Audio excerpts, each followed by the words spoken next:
नमस्कार हिमांशु जी, बहुत बहुत स्वागत है आपका। अंजू जी नमस्कार, दर्शकों को भी खूब खूब प्रणाम। पड़ोसी देश बांग्लादेश में वो पाकिस्तान का इंटीरियर मिनिस्टर क्यों आ रखा है पूरे लाव लश्कर के साथ? चाइना का भी एक डेलीगेशन आ रखा है। ये सब क्या करने के लिए आए हैं? ये जो टाइम कोइंसाइड कर रहा है शपथ ग्रहण समारोह के साथ, इसको कैसे देखा जाए? ये एक बहुत बड़ा षड्यंत्र दिखता है। दर्शकों को भी, आम आदमी को भी 2 और 2 4 करने की समझ में आती है। एक तरफ आज के दिन में अर्ली मॉर्निंग, सुबह सुबह नकवी को लेके मोहसिन नकवी अपने 10 नुमाइंदों के साथ में विमान एयर से, मतलब बांग्लादेशी एयरलाइन से ढाका में उतरता है। कल के दिन में, मतलब आगे वाले एक दिन पहले, एक पूरा 6 सभ्यों का Chinese delegation international studies, Shanghai international studies का डेलीगेशन, जो मिनिस्ट्री ऑफ डिफेंस के साथ में पूरा का पूरा संलग्न है, उनके 6 नुमाइंदे आते हैं। दोनों का मिलन कहां होता है? बांग्लादेश में। और मेरे सूत्र मुझे बता रहे हैं कि ये जो पाकिस्तानी और चाइनीज डेलीगेशन है, वो डेलीगेशन आज के दिन में ढाका से निकल के जैसोर से होके वहां के एयरबेस और जहां रडार लगाया जा रहा है वहां जाके इंस्पेक्शन करेंगे। बहाना क्या दिया गया है? नकवी जो पीसीसी का भी चेयरमैन है, ये नकवी वही ट्रॉफी चोर है जिन्होंने भारत की जीती हुई एशिया कप की ट्रॉफी लेके भाग गया था। वो नकवी आ तो क्रिकेट के बहाने रहा है, मगर उसके डेलीगेशन के अंदर मुझे यह पता चल रहा है कि 3 नुमाइंदे लश्करे तोयबा के आईईडी एक्सपर्ट्स है, और ये लोगों को पोरस सरहद से, खुली सरहद से भारत में घुसाने की एक कोशिश हो रही है। और सुनिए और सोचिए कि 9 तारीख को, कल के दिन में, हमारे यहां पश्चिम बंगाल में नए मंत्रिमंडल की शपथ विधि है। उस वक्त अगर कोई घटना घटी तो उसका जिम्मेदार कौन होगा? संयोगिक और प्रासंगिक बातें ये दर्शा रही है कि ये लोग वहां पर डिनर खाने और कॉन्फ्रेंस करने नहीं आए। और जब मैंने वहां के मेरे जैसे बड़े पत्रकारों से बात की, जो पत्रकार वहां सरकार में ताल्लुक रखते हैं, तो वो लोग ये बता रहे हैं कि ऐसे सरकार ऑफिशियली कुछ नहीं कह रही। मतलब ये दो डेलीगेशन जो आज बांग्लादेश के ढाका में है, उनके बारे में बोलने के लिए भी वो तैयार नहीं है। अंजू जी, वहां तक चुप्पी साधी जा रही है।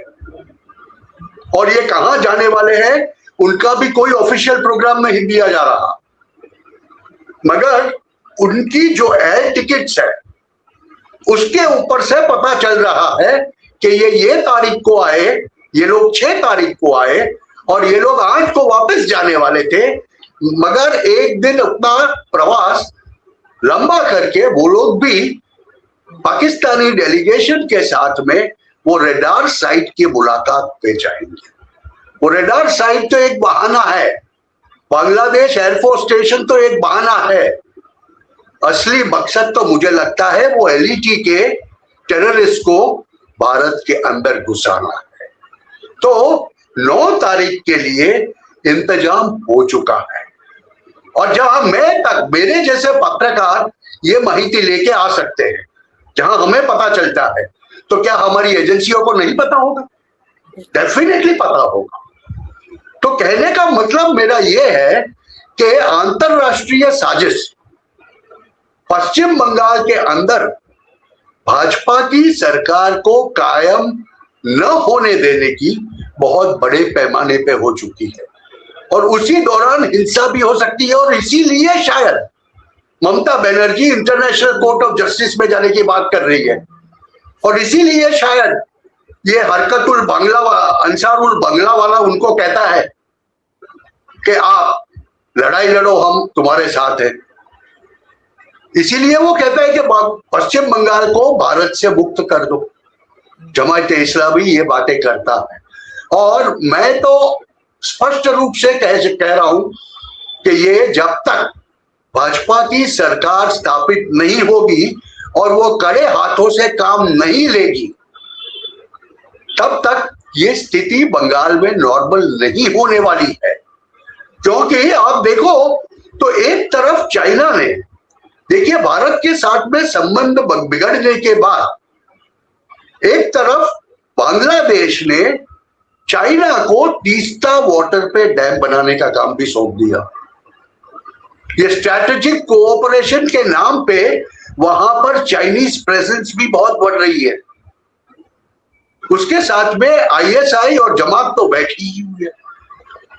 तो ऐसी स्थिति में सबसे पहला काम वो सरकार को, मेरे हिसाब से तो वो जो पोरस बॉर्डर है उसको जितनी जल्दी हो सके उतनी जल्दी बंद करने का है। अंजुली सर, वो तो बंद होगा ही होगा। 3 बार तो ममता बनर्जी को सीएम रहते हुए फटकार पड़ी थी कलकत्ता हाई कोर्ट से, जब कहा गया था कि जमीन दे दो क्योंकि वहां पर बाढ़ लगानी है, फेंसिंग करनी है। ममता ने 8 किलोमीटर जमीन अभी 2 हफ्ते पहले दी है, जबकि वो 127 किलोमीटर का बॉर्डर है जहां पर फेंसिंग रह गई है और वहीं से ही आवाजाही होती है। लेकिन सर, जिस तरह के हथियार शुवेंदु अधिकारी के पीए को मारने के लिए इस्तेमाल किए हथियारों ने, वो भी बड़े हाईटेक ऑस्ट्रिया की बनी हुई गन थी। तो सर, इतने बड़े बड़े हथियार अगर महंगे महंगे हथियार लेकर आ रहे हैं तो जाहिर सी बात है वो कहीं बाहर से किसी ने दिए होंगे ना, तभी तो प्रोफेशनल शूटर हुआ ये हथियार बाहर से ही बाकायदा आते हैं।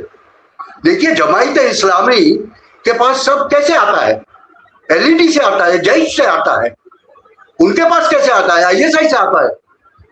तो लश्कर-ए-तोयबा और जैश ए मोहम्मद जैसे ऑर्गेनाइजेशन, या फिर आप अंसरुल बांग्ला ले लो जो अलकायदा का ऑफशूट है, तो अलकायदा के पास जो हथियार होते हैं वही आधुनिकतम हथियार इनके पास। ऐसे हथियार आपको जब पश्चिम बंगाल के अंदर दिखे, मतलब क्या हुआ, किसी न किसी ने पोरस बॉर्डर के थ्रू अंदर घुस के ये हथियार सप्लाई किए हुए हैं।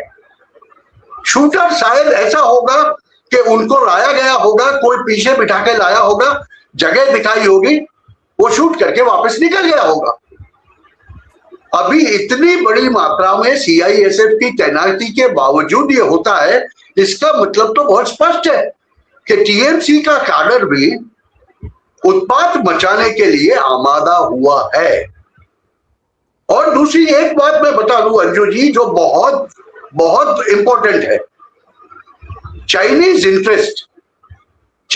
इंटरेस्ट भी पश्चिम बंगाल में भगवा सरकार आने से बहुत बड़ी मात्रा में हर्ट होते हैं। ये जो Shanghai institute of international study का जो ग्रुप आया हुआ है, और वो ग्रुप का नकवी के साथ में ढाका के अंदर होना, वो भी ढाका के अंदर होना, पाकिस्तान में हो तो हम समझ सकते हैं, मगर वो भी पाकिस्तान से इधर आता है, और ढाका में होना मतलब ये कोई ऐसी स्मेल आ रही है, बू आ रही है कि कहीं ना कहीं कुछ बड़ा करने की ये लोग कोशिश कर रहे हैं अगले थोड़े दिनों में। और मुझे तो सबसे ज्यादा अपॉर्चुन मोमेंट क्या लगता है, मैं 2 और 2 मिलाऊं तो 4 ही जवाब होता है, 2 और 2 40 नहीं होता। और मेरे सामने 9 तारीख का शपथ ग्रहण समारोह आता है, खुदा ना खास्ता किसी ने कोई हिमाकत कर दी, थोड़ी बहुत हिंसा भी वहां प्रसर गई, तो क्या हालत होगा। हमारे गृह मंत्री ने जो बताया था, सीएपीएफ जब वहां पर रहेगी, जरूरत होगी उतना, मतलब क्या। और हिंसा का सिलसिला तो उन्होंने एक अधिकारी को मार के शुरू किया है। ये शुभेंदु अधिकारी का पीए था, गवर्नमेंट सर्वेंट था, वो तो कोई पार्टी से जुड़ा हुआ नहीं था। तो देखिए ये पूरा खेल जो रचाया गया है ना, आंतरिक तकलीफ खड़ी करके उसको बढ़ा चढ़ा के आप कोई एमएलए को डराओ, कोई प्रधान को डराओ, वो बात समझ में आती है, मगर जब एक पार्टी पूरी और उसका कैडर कोई दूसरी पार्टी को हलाल करने पे उतर आता है, माफ कीजिएगा ये शब्द का मैंने प्रयोग किया मगर ये करना पड़ेगा यहां पर, तब तकलीफें होती है। और भगवा जब होता है ना, भगवा जहां जहां जाता है 22 राज्यों में, वहां ये तकलीफें होती है। और जहां पर सरहदी राज्य होता है वहां सबसे ज्यादा तकलीफें होती है। और पश्चिम बंगाल भारत की ईस्ट की सरहद का रखवाल है और बांग्लादेश के साथ सटी हुई सीमा है, और ये वो द्वार है, वो जो बॉर्डर सर, जहां से भारत में रोहिंग्या और घुसपैठिए आते हैं। अभी आप देखिए पिछले 4 दिन से कैसे बॉर्डर पर कतारें लगी हुई हैं, भीड़ है, वापस बांग्लादेश जा रही है। वहां का एक मंत्री भी तो कह रहा है ना कि सारे लोग हमारी तरफ ना धकेल दे भारत। अरे धकेलने की क्या जरूरत है, वो तो खुद जा रहे हैं, तो उनको तो डर लग रहा है कहीं उनको पकड़कर डिटेंशन सेंटर में ना डाल दे कोई, इसीलिए भीड़ लगी हुई है। सही बात है। देखिए आप याद कीजिए, वो हेमंतो बिश्व शर्मा का एक इंटरव्यू है जो उन्होंने मीडिया को दिया है, लंबा खासा 2 घंटे का इंटरव्यू, जहां पर असम के मुख्यमंत्री हेमंतो जी ने बहुत स्पष्ट शब्दों में कहा है कि हम फॉर्मली तो बहुत कुछ नहीं कर सकता, अगर हम फॉर्मली ऑफिशियली 1400 लोगों को भेजेगा वापस, तो उस रात को 14,500 को उठा के 2 बाजू फेंक देगा। हम ये मियां भाइयों को यहां पर सहन नहीं करेगा। और यहां उन्होंने वो शब्द प्रयोग फिर से किया था, और उन्होंने क्या कहा कि मैं भारतीय मुस्लिम्स को नहीं कह रही, मैं घुसपैठिए बांग्लादेशी मुस्लिम की बारे में बात कर रहा हूं। तो ये बहुत स्पष्ट है। और पश्चिम बंगाल प्रशासन जो भी आएगा भाजपा का, जिसकी भी अगवानी में आएगा, वो इसी प्रकार से असम की पद्धति से वहां पे बसे हुए घुसपैठिए बांग्लादेशी हो, रोहिंग्या हो या कोई भी हो, उनके साथ में उनका हश्र यही करने वाला है। तो ये साजिश, ये जिसको कहते हैं ना कि दिया बुझने से पहले ज्यादा पटपटाता है, ये इनकी एक अंतिम कोशिश है, जिसके तहत वो भारत के नॉर्थ ईस्ट में या फिर पश्चिम बंगाल के अंदर बड़ी धांधली करने की कोशिश करेंगे। तो सर अगर ये अंतरराष्ट्रीय साजिश थी अराजकता फैलाने की, तो क्या वजह है कि शुवेंदु अधिकारी के पीए को टारगेट किया गया? क्या ये माना जाए कि कहीं ना कहीं शुवेंदु अधिकारी भी निशाने पर थे, लेकिन सिर्फ उनके पीए को टारगेट करके उसकी हत्या करके एक संदेश दिया गया उनको? प्रोफेशनल शूटर्स सोफिस्टिकेटेड हथियारों के साथ बाइक पर आते हैं, कोई उनको बाइक पे बिठा के लेके आता है, वो प्रोफेशनल शूटर पीछे बैठा हुआ होता है और हत्या करके चले जाते हैं। अभी ममता दी ने तो 1000 किलोमीटर की बॉर्डर को खुला छोड़ा है। और आपको मैं याद दिलाऊं कि ये तो रायता फैलाने की कोशिश है अंजू जी। ये तो दिख रहा है हमें कि शुवेंदु अधिकारी के पीए को मार दिया, जिससे भाजपा का कार्यकर गुस्सा होके हिंसा पे उतारू हो जाए उनकी तरह, और पूरे बंगाल के अंदर हिंसा का तांडव हो, तो वो उठ के दौड़ के सुप्रीम कोर्ट में चली जाएगी और कहेगी कि हमारे राज्य में सब ठीक नहीं है, राष्ट्रपति शासन के लिए फिट केस है। कपिल सिब्बल भी वो बोल चुका है।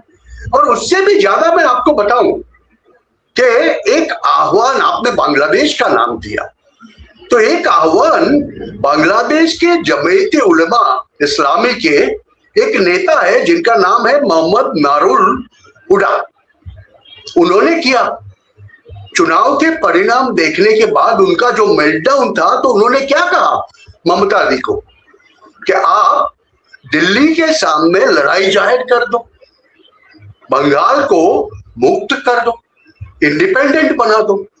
उससे भी पहले अंजू जी, मैं आपको कहूं, यूनुस का शासन आने के बाद 2024 के अंदर जसीमुद्दीन रहमानी करके एक अंसरुल बांग्ला है।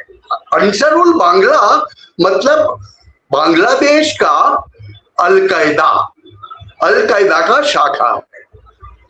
उन्होंने भी आह्वान किया था उस वक्त, उन्होंने भी बोला था कि बंगाल को अब हमें भारत की चुंगल से मुक्त कराना है। तो यह साजिश तो चल ही रही है। और जब उन्होंने देखा कि पूरा केसरिया भारत वर्ष हो रहा है, 22वां राज्य था ये पश्चिम बंगाल, तो पश्चिम बंगाल जैसा सरहदी राज्य भाजपा ने कब्जे करने से स्थिति ये पैदा हो गई कि तकरीबन 78% आबादी भाजपा के राज में जिएगी। तो ये उनसे कैसे सहन होगा? उनके लिए तो ये एक जिहाद का बहाना चाहिए था। एक तरफ रायता फैलाना, रायता फैल गया तो जो एनार्की पैदा होती है, अंधाधुंधी समाज में पैदा होती है, उसी का फायदा उठा के कायदे के पास दौड़ जाना, विक्टिम कार्ड प्ले करना, हाय मुझे मार दिया।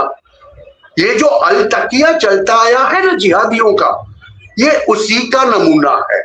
और ये सब सरहद पार से पिछले 10 सालों से व्यवस्थित षड्यंत्र के तहत, मैं आपको स्पष्ट रूप से बता रहा हूं, जमात के लोग जब चाहे तब पश्चिम बंगाल में आते रहे हैं। कोलकाता के अंदर भी आपको कई ऐसे तत्व मिलेंगे कि जो तत्व थोड़े से पैसों के लिए किसी का खून करने से कोई परहेज नहीं रखते। और ये सब जिहादी तत्व है जमायत उल इस्लामी के। उन्होंने तो चिकन नेक काट देने की बात की थी। ये जो अंसरुल बांग्ला, जिसको हम अलकायदा के नाम से विश्व में जानते हैं, उसकी एक शाखा है, बांग्लादेश की शाखा है। उन्होंने कहा था कि चिकन नेक के आसपास हम लाखों लोग इकट्ठा करके भारत से चिकन नेक को काट देंगे और पूरे पश्चिम बंगाल और नॉर्थ ईस्ट को हम आजाद कर देंगे। तो यही तो बात 2-3 सालों से तूल पकड़ी हुई है, क्योंकि ममता दी को कहीं ना कहीं अंदर से पता चल गया था पिछले 1-2 सालों में कि इस बारी चुनाव में मेरा कुछ नहीं होना है। और आज भी जो आप गतिविधियां देख रही है, जो पिछले 24 घंटे में ममता सरकार बर्खास्त होने के बाद, मतलब 7 तारीख को ऑफिशियली ममता दीदी की सरकार बर्खास्त हो गई है। उसके बाद आप पश्चिम बंगाल के ठिकाने ठिकाने पर एनआरकी जो देख रही है, ये एक कदम है उनका एनआरकी की तरफ, राज्य को ले जाके फिर सुप्रीम कोर्ट में जाके ये राज्य में राष्ट्रपति शासन होना चाहिए करके इस सरकार का शपथ विधि नहीं होने देना, ये इनकी मंशा रही है। और इसीलिए ये सब कार्य ये कर रहे हैं। और इनमें बाहरी ताकत इनको बहुत अच्छी मदद कर रही है। एक चीज छोटी सी मैं बताऊंगा कि ममता दी जब पहली बारी मुख्यमंत्री बनी तो उनसे पहले उनको मिलने सबसे बड़ी विदेशी नेता कौन आई थी? वो हिलरी क्लिंटन थी। उसी से आपको पता चलेगा। तो मेरा कहने का मतलब यह है कि सिर्फ और सिर्फ राज्य के अंदर एनआरकी फैलाने के लिए ये सब हिंसा आचरी जा रही है। शुभेंदु अधिकारी को नहीं और उसके राइट हैंड को मार के उन्होंने बंगाल के अंदर हिंसा का तांडव फैलाने का एक घिनौना प्रयास किया है। अंजू जी, सर प्रयास तो किया, उनको तो उम्मीद थी कि इसके बाद लोग बहुत ज्यादा भड़क जाएंगे और फिर मारकाट मचाएंगे और इनको बहाना मिल जाएगा और इनकी मंशा पूरी हो जाएगी कि बंगाल में नई सरकार शपथ ग्रहण ना करे। लेकिन हुआ इसके उलट। सब लोग बहुत संयम से काम कर रहे हैं। लेकिन जैसे आपने हिलरी क्लिंटन का जिक्र किया, ममता से मिलने के लिए आई थी, तो आपको लग रहा है कि इसके पीछे CIA और ISI दोनों मिलकर काम कर रहे हैं? क्योंकि हमें ये भी नहीं भूलना चाहिए कि मणिपुर में कुछ महीने पहले ही तो पकड़ा गया था CIA का एजेंट मैथ्यू वेंडाइक। वो क्या करने के लिए वहां बैठा हुआ था? तो वो भी तो कुछ इसी तरह के इरादे लेकर वहां आया था, और फिर कितने सारे विदेशी नागरिक यहाँ वहां पकड़े गए हैं सर, वीजा एक्सपायर होने के बाद भी रह रहे थे। एक तो ऐसा पकड़ा गया जिसके पास इतने सारे डेबिट कार्ड थे, जो बेंगलुरु में पकड़ा गया था। तो ये सब लोग क्या थे? आपको लगता है कि ये सबसे ज्यादा परेशानी इस बात की कि पश्चिम बंगाल बीजेपी के पास ना चला जाए, और ऐसा हो गया है तो ये सारे बिल उठे। हाँ, सब तिलमिला उठे हैं। सबको अंजू जी ये बात सहन नहीं होती, उनके जहन में हजम ही नहीं होती कि पश्चिम बंगाल के लोगों ने कैसे हमारा साथ छोड़ के भगवा अपना लिया। ये भगवा उनको सबसे ज्यादा मुश्किलें देता है।